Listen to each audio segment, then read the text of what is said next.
Ramona Capapas, 46, representing Manila and Bacoor.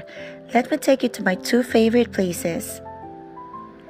Asociación de Damas Filipinas is an orphanage and a daycare center for children without parents.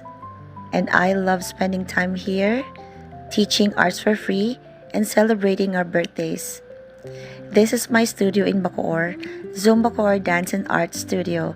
I teach talents here to kids, teens, and even adults. And today, these are my students.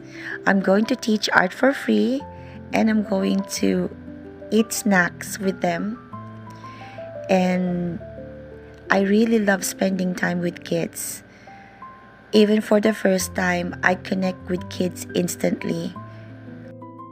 Through making art with the children, I am able to see what is in their minds and their hearts.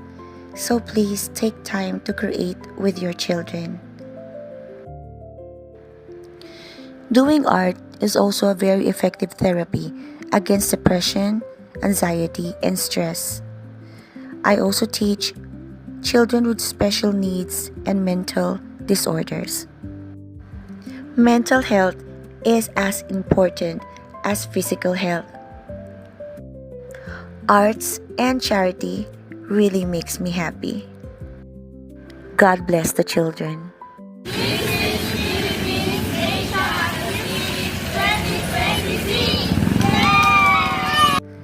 I am a certified Batang Maynila. Maraming salamat Yorme sa suporta.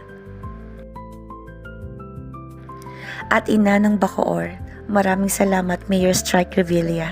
Once again, this is Ramona Capapas, candidate number 17, and my advocacy is teaching arts for mental well-being. Create more, then click.